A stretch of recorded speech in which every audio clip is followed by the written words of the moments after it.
अगर आप भी कोर्स निकलने का वेट कर रहे हैं तो वीडियो आपके लिए है। कोर्स का जो प्रोसेसिंग टाइम है वो चेंज हो गया है।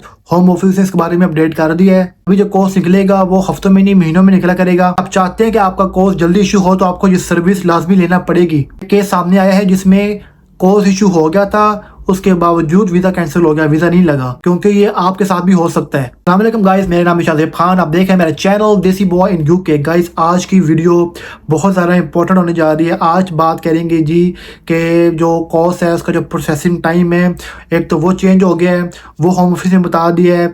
दूसरी ये कि एक केस सामने आया है जिसमें कोर्स इशू हो गया है, लेकिन लेकिन लेकिन लेकिन वीज़ा नहीं लगा, वीज़ा रिजेक्ट हो गया। कोर्स इशू हो गया, होम ऑफिस ने अप्रूव कर दिया, लेकिन वीज़ा रिजेक्ट हो गया। इसके पीछे रीज़न क्या है कि ऐसा क्यों हुआ? क्योंकि ये आपके साथ भी हो सकता है। ये बहुत कॉमन रीज़न है जो आजकल ये सामने आ रही है। इसके अलावा बात करेंगे जी जो कोर्स निकलने में जो डिले आ रहा है, इसकी रीज़न क्या है। एक तो उन्होंने टाइम चेंज कर दिया इसका, दूसरे इसके पीछे रीज़न क्या है जो डिले हो क्यों रहा है। तो इसके साथ साथ बात करेंगे जी कि जो प्रायोरिटी सर्विस है वो क्या है, कौन कौन लोग ले सकते हैं, इसका फ़ायदा क्या होगा। तो इन सब बातों पे मैं आज बात करूँगा। आपने वीडियो को स्किप नहीं करना, एंड तक देखना है। बड़ी ही इंपॉर्टेंट मैंने इसमें बातें की हुई हैं ताकि आप कोई भी इन्फॉर्मेशन आप लोग मिस ना करें। चलते हैं जी आज की वीडियो की तरफ।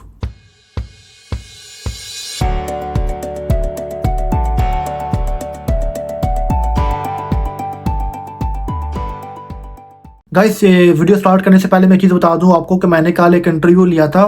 एक पाकिस्तानी भाई थे, उन्होंने मुझे बोला था कि उनका जो कोर्स है वो इशू हो गया है, तो मैंने इंटरव्यू लिया था। अगर आपने वो इंटरव्यू नहीं देखा तो आप जा सकते हैं मेरे वीडियो सेक्शन में, ये कल ही मैंने अपलोड किया, आप जाके देख सकते हैं। वहाँ पर उस भाई ने जो मुझसे बातें की हैं, जो मैंने क्वेश्चन किए हैं उनसे, तो वहाँ से आपको काफ़ी इन्फॉर्मेशन मिल सकती है। तो अगर आपने अभी तक वो इंटरव्यू नहीं देखा तो प्लीज़ जाएँ वो इंटरव्यू जाके देख लें। तो जी वीडियो को स्टार्ट करते हैं जी। सबसे पहले बात मैं करूँगा कि जो आपके जो कोर्स में जो डिले हो रहा है और उसके साथ साथ जो उसका जो प्रोसेसिंग टाइम है वो चेंज हो गया है। तो डिले होने की रीज़न है जो मैंने बताई थी आपको पहले भी, कि जो होम ऑफिस है वो बहुत ही ज़्यादा इन्वेस्टिगेशन अब कर रहा है। वो चेक कर रहा है कि क्या वर्कर पे यूके आ रहा है ना, अब वो चेक कर रहा है कि जो एम्प्लॉयर है पहले नंबर पे तो वो आउटसाइड द कंट्री जो स्टाफ है वो क्यों हायर कर रहा है, वो ऑलरेडी जो लोग यूके में हैं यहाँ से क्यों नहीं ले रहा। एक तो ये चीज़ है। दूसरी चीज़ वो ये चेक कर रहा है कि जो एम्प्लॉयर ने जो जॉब ऑफ़र की है वो जॉब उसने कहाँ पोस्ट की थी, एक वो चीज़ है। इसके अलावा जो एम्प्लॉयर है उसने इंटरव्यू लिया था नहीं लिया था, जॉब कहाँ पोस्ट की थी या नहीं की थी, तो इस सब बातों के, तो इन सब चीज़ों के ऊपर डिटेल में वो इन्वेस्टिगेशन कर रहा है। उसके बाद जाके होम ऑफिस डिसीजन ले रहा है। इसके साथ साथ एक जेन्युइन टेस्ट की ईमेल भी आ रही है।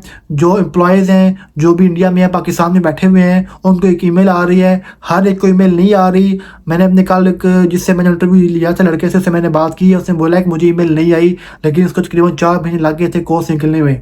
तो ईमेल में भी वो पूछ रहे हैं होम ऑफिस के जो आपने जो जॉब अप्लाई की है कहाँ पे की है, आपका इंटरव्यू कहाँ पे हुआ है। तो ये सारी चीज़ें वो क्रॉस चेक भी कर रहे हैं, साथ में एविडेंस भी मांग रहे हैं, एडिशनल इन्फॉर्मेशन भी वो लोग मांग रहे हैं। तो आपने ये सारी इन्फॉर्मेशन अपने पास तैयार रखनी है। अगर आपको ईमेल आती है तो आपके पास 10 डेज़ होंगे। 10 डेज़ के अंदर अगर आपने रिप्लाई कर दिया तो ठीक है, अगर आपने रिप्लाई ना किया तो जो आपकी एप्लीकेशन है वो रिजेक्ट हो जाएगी। ये बात करते हैं जी जो कोर्स का जो प्रोसेसिंग टाइम है वो होम ऑफिस ने चेंज कर दिया है। पहला जो टाइम था, अगर आप गूगल पर जाकर सर्च भी करें तो वो शो हो रहा था कि with in 1 to 2 working days जो कोर्स है वो जो डिफाइंड कोर्स है बेसिकली वो इशू हो रहे थे।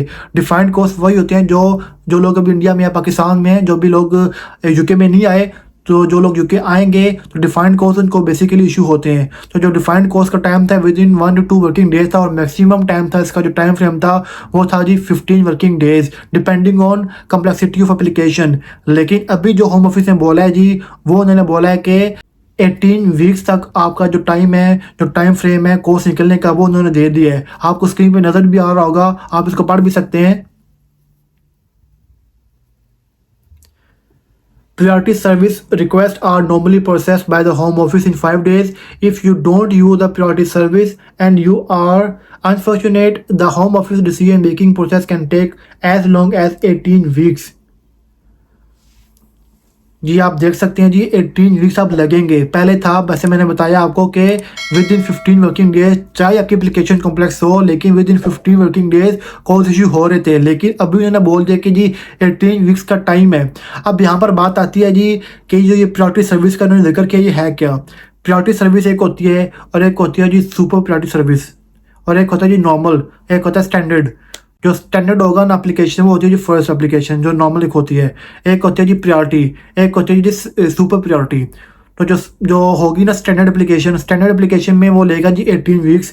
जो अक्सर आप लोगों ने अप्लाई किया हुआ होगा ना, जिनको अभी तक कोई इशू नहीं हो रहे, वो कह रहे हैं कि 3 महीने गुजर गए, 4 महीने गुजर गए, उनके लिए उन्होंने अप्लाई किया होगा जी स्टैंडर्ड एप्लीकेशन। तो जो लोग जी वेट नहीं करना चाह रहे, जो लोग कहते हैं जी 18 वीक्स बहुत लंबा टाइम है, मोर देन 4 मंथ बनते हैं, अगर वो आप लोग वेट नहीं करना चाह रहे तो आप प्रायोरिटी सर्विस ले सकते हैं। तो प्रायोरिटी सर्विस में क्या होगा, आपको 5 डेज के अंदर अंदर आपको वो रिस्पॉन्ड कर देंगे। अगर 5 डेज ना भी लिया उन्होंने, 2 वीक मैक्सिमम लेंगे। उनको मुझे याद है जब मैंने ये सर्विस ली थी, दुबई में था उस वक्त में, तो जब मैंने ये सर्विस ली थी, प्रायोरिटी सर्विस ली थी, अपने वीज़े के लिए मैंने बेसिकली ली थी, तो मुझे तकरीबन विद इन 15 डेज़ में उन्होंने मुझे जॉब दे दिया था, तो मेरा वीज़ा लग के आ गया था। अगर आप भी कोर्स का अप्लाई करने जा रहे हैं तो आप अपने एम्प्लॉयर को बोलें एडिशनल फ़ी पे करें, आपको वेट नहीं करना पड़ेगा।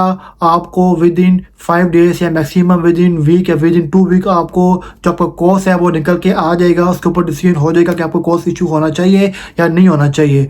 तो ये जो प्रायोरिटी सर्विस है ये बहुत ही ज़्यादा इंपॉर्टेंट है, आपको लाजमी लेना चाहिए। इसके अलावा मैंने एक बात की थी आपसे, एक केस सामने आया है जिसमें उस बंदे का कोर्स तो निकल आया लेकिन उसका वीज़ा रिजेक्ट हो गया। अब यहाँ पे एक टेक्निकल चीज़ है जो आपने समझनी है। अब होता क्या है कि जो मैंने पहले भी आपको बताया था अपनी पिछली वीडियोस में कि जो होम ऑफिस है उसने बड़े पैमाने पे वो जो लाइसेंस है वो रिवोक कर रहा है, वो रिवोक डेली बेसिस के ऊपर वो रिवोक कर रहा है। जो भी कह लें कि जो कंप्लायंस के मुताबिक नहीं चल रहे, जिनके लाइसेंस रिवोक होने चाहिए, कैंसिल होने चाहिए, तो होम ऑफिस उनके जो लाइसेंस है वो डेली बेसिस के ऊपर रिवोक भी कर रहा है और अपडेट भी कर रहा है अपनी वेबसाइट के ऊपर। तो जिन लोगों ने कोर्स अप्लाई किया था फॉर एग्जांपल आज से 4 महीने पहले, और उस वक्त उनका जो कंपनी थी वो एक्टिव स्टेट में आ रही थी, कंपनी का जो लाइसेंस था वो एक्टिव था, लेकिन उनको 3 महीने बाद, 2 महीने बाद या 4 महीने बाद जिनको वो कोर्स मिला और जब उन्होंने वीज़ा अप्लाई किया, तो जो वीज़ा अप्लाई करने के बाद उनको वीज़ा इशू नहीं हुआ क्योंकि जो कंपनी का जो लाइसेंस था वो कैंसिल हो गया था। अब आपने यहाँ पर करना क्या है, मैंने पहले भी आपको बताया कि आप डेली बेसिस के ऊपर चेक कर लिया करें कि जो आपका कंपनी है वो रजिस्टर्ड है, लाइसेंस्ड है, उसका लाइसेंस एक्टिव है या नहीं है, आप ये चेक कर लिया करें। क्योंकि जो होम ऑफिस है वो डेली बेसिस के ऊपर उसको अपनी वेबसाइट पे अपडेट करता है, तो आपके पास फ्री एक्सेस होती है इंटरनेट की। आप लोग जाएं, जाके डेली चेक कर लिया करें, बिल्कुल फ्री ऑफ कॉस्ट है, आपको पता लग जाएगा। डेली बेसिस के ऊपर आप चेक कर सकते हैं, जाके आपको पता लग जाएगा कि जो कंपनी आपकी वो अभी एक्टिव स्टेट में है भी या नहीं भी। इसके साथ साथ एक और चीज़ है जो बहुत इंपॉर्टेंट है, वो है कि आपने जो सर्विस है, प्रायोरिटी सर्विस है, आपने लाजमी लेनी है। अब आप 18 वीक्स का वेट ना करें। आपने जहाँ पे इतने पैसे दिए हैं एजेंट को, वहाँ पे आप 200 पाउंड एक्स्ट्रा दे दें उसको, और उसको बोलें, या जो आपका एजेंट है या जो आपका एम्प्लॉयर है उसको बोलें कि वो जो प्रायोरिटी सर्विस है वो अवेल करे, प्रायोरिटी सर्विस ही ले। इसका फ़ायदा आपको क्या होगा कि आपको जो होम ऑफिस है आपको विद इन 5 डेज़ या 10 डेज़ में आपको वो उन्होंने बोला हुआ कि 5 डेज़ है, ये मैं मैक्सिमम बता रहा हूँ कि विद इन 10 to 15 डेज़ वो लोग जॉब दे देते हैं। ओके, मुझे उन्होंने 15 डेज़ में जॉब दिया था, हालांकि मैंने भी जो प्रायोरिटी सर्विस है मैंने वो ली थी, तकरीबन मैंने इस वक्त 500 पाउंड एक्स्ट्रा मैंने पे किए थे एप्लीकेशन के साथ। तो आप भी अपने जो एम्प्लॉयर है आप उनको बोलें 200 पाउंड जो कॉस्ट है उसकी फ़ी होगी, 200 पाउंड एडिशनल फ़ी आपको देनी पड़ेगी, वो आप उनको दें। आप उनको बोलें कि वो आपका जो प्रायोरिटी सर्विस है वो आप अप्लाई कर दें आपके बिहाफ के ऊपर, वो आप लोग अप्लाई करें, प्रायोरिटी सर्विस अवेल करें, ताकि जो आपकी जो रिक्वेस्ट है वो जल्दी से अप्रूव हो जाए, जल्दी से आपका कोर्स लेटर निकल आए, उसके बाद आप जल्दी से ही वीज़ा अप्लाई कर दें। ओके, जैसे मैंने पहले बताया, होम ऑफिस डेली बेसिस के ऊपर जो कंपनी का लाइसेंस है वो रिवोक भी कर रहा है, उनको अपडेट भी कर रहा है, जिसकी वजह पे आपका जो वीज़ा है वो डिले में ना चला जाएगा। फॉर एग्जांपल आपकी कंपनी का लाइसेंस कैंसिल हो जाएगा तो आपका जो कोर्स है आपके किसी काम में नहीं आएगा, आपको वीज़ा नहीं मिलेगा। तो आपने बिल्कुल भी देर नहीं करनी। अगर आपने प्रायोरिटी सर्विस नहीं ली हुई तो फ़ौरन से पहले वो ले लें। तो गाइस ये थी आज की वीडियो थी, उम्मीद करता हूँ पसंद आई होगी। अगर आपने चैनल को लाइक नहीं किया, सब्सक्राइब नहीं किया तो कर दें, और कमेंट करके बताएं कि किन लोगों के कोर्स इशू हो चुके हैं और कौन लोग अभी तक वेट कर रहे हैं। तो जो देखते रहिए मेरा चैनल देसी बॉय इन UK।